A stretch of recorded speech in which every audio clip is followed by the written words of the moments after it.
Listo, super muchachos. Ahora vamos a hacer este ejercicio de esta barra conductora a la mitad de dos, ¿de dos qué? De dos resistencias, ¿no? Entonces, ¿cómo sería el dibujo de esto? Listo. Entonces, este sería el dibujo, ¿no? Y yo tengo acá un campo magnético que va entrando.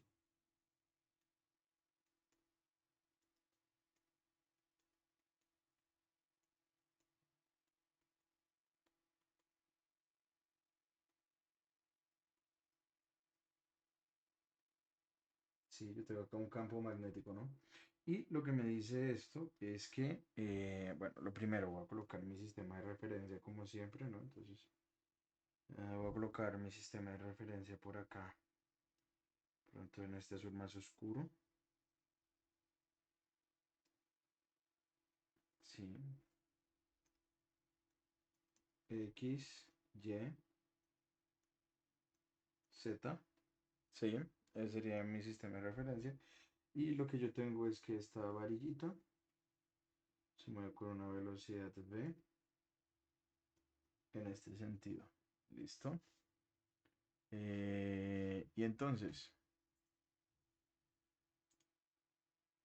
¿qué qué tendríamos que hacer?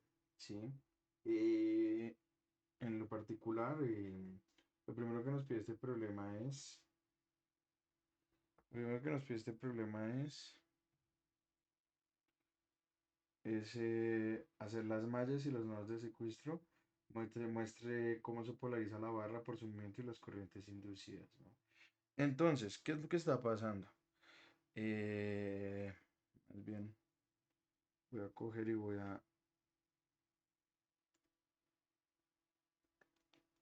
sí,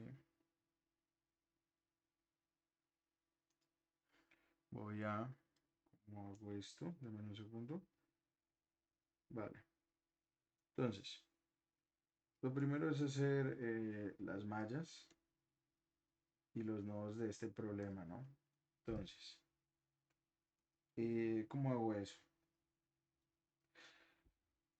Para realizarlo, lo que yo debería de intentar hacer es decir, vale, vea que en la medida que yo me muevo hacia o sea, que la barra se mueve hacia la izquierda, ah, el flujo de campo magnético sobre el lado de la izquierda, vean que el circuito se partió como en dos, entonces el flujo magnético sobre el lado de la izquierda va a disminuir, entonces el circuito va a intentar generar una corriente que compense esa disminución del campo magnético para que el flujo permanezca constante.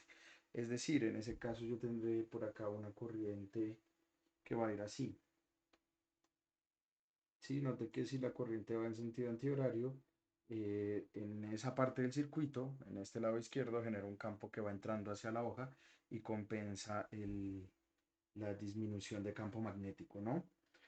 Para mantener el flujo del campo magnético sobre esta área de acá, sobre esta de acá, relativamente constante, ¿no? Ahora, vamos a analizar esta otra área de acá, ¿no? Vea que en la medida que se mueve la varilla, el área aumenta. Eso significa que el flujo de campo magnético, que es básicamente la integral de B punto de A, pues aumenta. Entonces, este lado va a tener que generar un campo magnético que se restre con el que hay en esta región para que mantenga el flujo de campo magnético relativamente constante. Para que se genere un campo magnético con esas condiciones, se tiene que generar un campo magnético como saliendo de la hoja, ¿no? El que está acá en este problema está entrando, entonces tendría que generar un campo magnético para que estuviera como saliendo de la hoja. Para que eso pase, pues yo debería de tener que la corriente debería de ir en sentido antihorario, ¿no? No sé en el anterior que dije, pero en el anterior es horario, en este es antihorario, ¿no es cierto? Y ya estaría, ¿no? Y yo tendría, por ejemplo, I2, ¿sí? Y entonces acá tendré un nodo,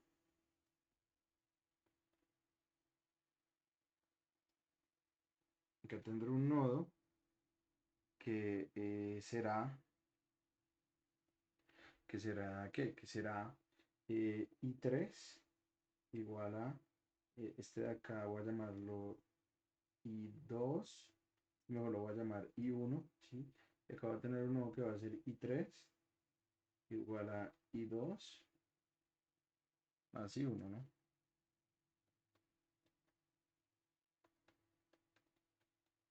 Sí, I2 más I1, disculpen. Sí, y entonces, estas son las direcciones de las mallas. Sí, estas son las direcciones de la corriente. Esta de acá va a ser mi malla número uno. Sí,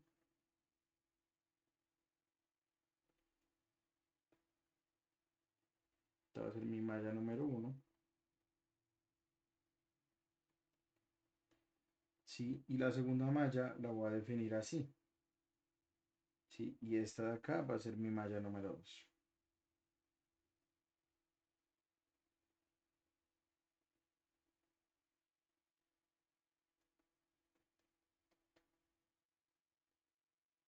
¿Listo? Y con eso ya tendríamos el problema prácticamente resuelto, ¿no? Eh, ¿Por qué?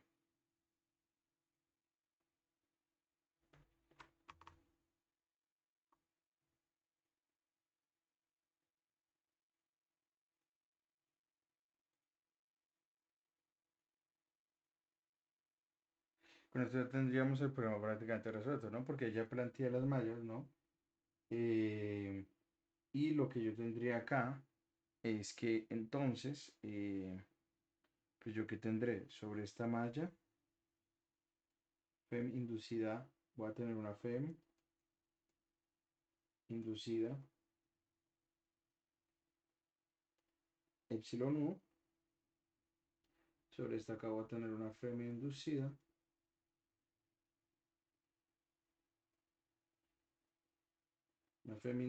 epsilon 2, ¿no? Entonces, quedaría con las ecuaciones de las mallas, con las ecuaciones,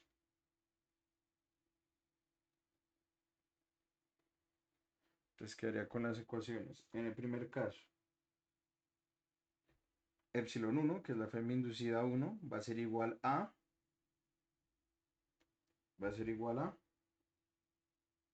R1 por I1, ¿sí? Espera, esto es la FEM inducida, es igual a R1 por I1, ¿no?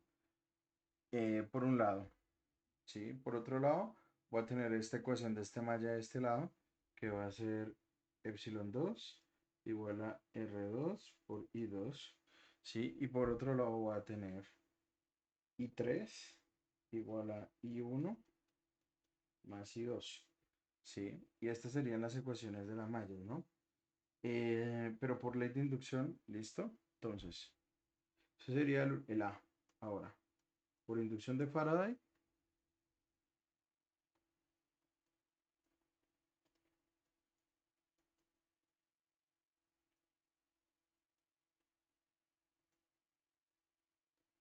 por inducción de Faraday, sí, yo voy a tener acá mi diferencial de área. Lo voy a pintar acá. Acá voy a tener mi idea. Y voy a tener mi idea. Sí, entonces de A1, de A2. Sí. Y si esto de acá tiene una longitud L,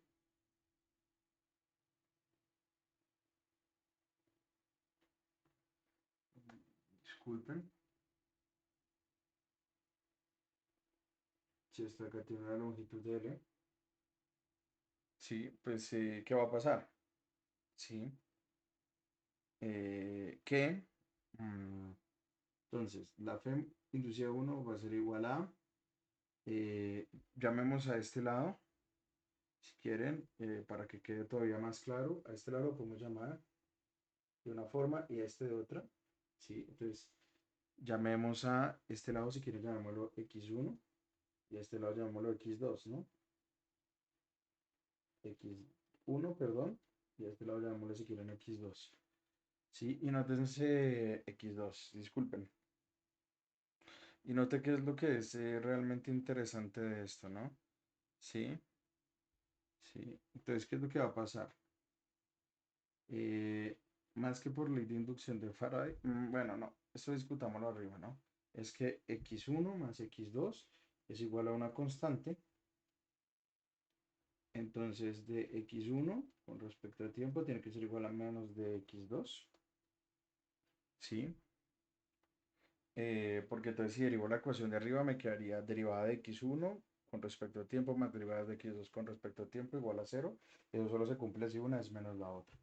Pero adicionalmente entonces de x1 de t, ¿sí? Note que, mejor dicho, de x2 de t crece entre más tiempo pasa, ¿no? Porque más se mueve la barra hacia la izquierda, ¿no? Entonces de x2 de t va a ser simplemente la velocidad, ¿no? O sea, es creciente, mientras que de x1 será menos b, ¿no? Entonces, en este caso, por ley de inducción de Faraday, epsilon 1 va a ser igual a menos la derivada con respecto al tiempo de la integral de b punto de a1, es decir, menos la derivada con respecto al tiempo de la integral de b por el área, que será simplemente x1 por l, es decir, esto simplemente va a ser b por x1 por l. ¿Sí? ¿Por qué? Porque la derivada de, mejor dicho, no, vamos a hacerlo bien. Esto será menos b por l por la derivada con respecto al tiempo de x1. Y esto va a ser b por l por b1. ¿Sí? Y por otro lado, ¿yo qué voy a tener? Yo voy a tener que epsilon 2 va a ser igual a menos la derivada con respecto al tiempo de la integral de b punto de a2. No, pero esto pues, ya vimos que es básicamente menos b por l por la derivada con respecto al tiempo de x2. Y eso es simplemente b por l por b. Esto lo puse acá b1, pero realmente es b. Y con el menos. ¿Por qué? Porque la derivada de x2 con respecto al tiempo va a ser la velocidad, mientras que la de x1 es menos la velocidad. ¿Qué es lo interesante? Que una FEM, ¿sí? Me está dando en... y acá voy a hacer un pequeño ajuste, ¿sí? Y es que esto es con los valores absolutos. Una FEM me está dando positiva, la otra es negativa. ¿Eso qué sentido físico tiene? Pues que sobre una parte del circuito se induce una corriente y sobre otra parte, se induce otra corriente, pero en sentido contrario, ¿no? Que es lo que ya discutimos acá al principio del problema. Entonces, claro, nos basta con, en vez de preocuparnos por el signo de la FEM, orientar correctamente las corrientes y tomar solamente el valor absoluto de la FEM. En este caso, pues ya los tenemos, ¿no? Y entonces yo de acá, ¿qué puedo sacar? Yo puedo sacar que, entonces,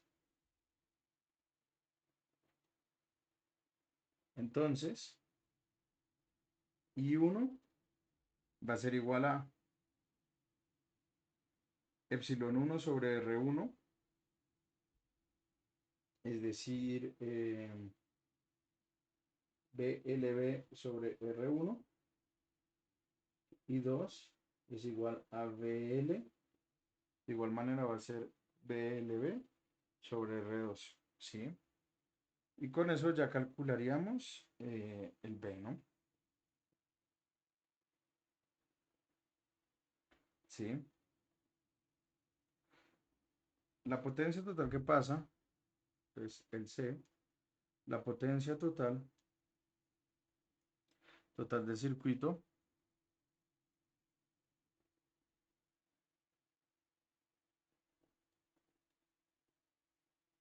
es la potencia en R1 más la potencia en R2, perdón, potencia en R2, que es simplemente, mm,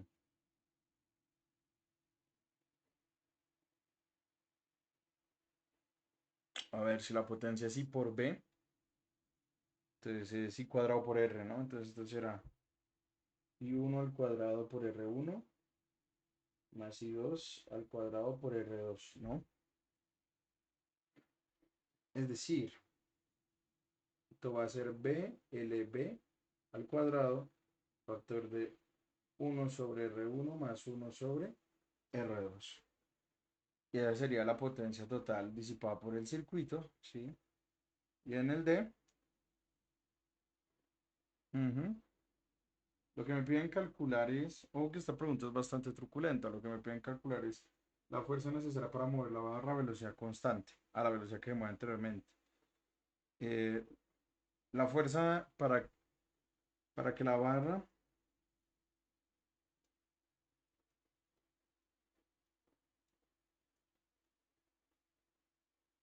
se mueva a velocidad constante,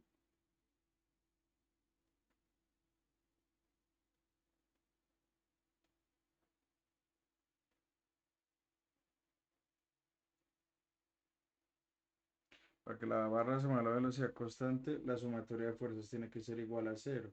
Es decir, la fuerza aplicada más la fuerza magnética tiene que ser igual a cero, ¿no? Perdón, es esto. O sea, la fuerza aplicada más la fuerza magnética tiene que ser igual a cero. Es decir, la fuerza aplicada tiene que ser menos la fuerza magnética, ¿no? Pero por otro lado,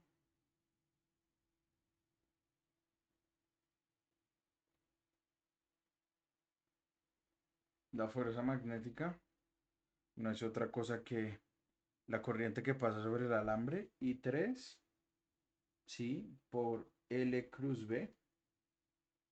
Esto es simplemente I3 por L en la dirección de menos J cruz B, ¿sí? Pero cruz B es simplemente B en la dirección de menos K.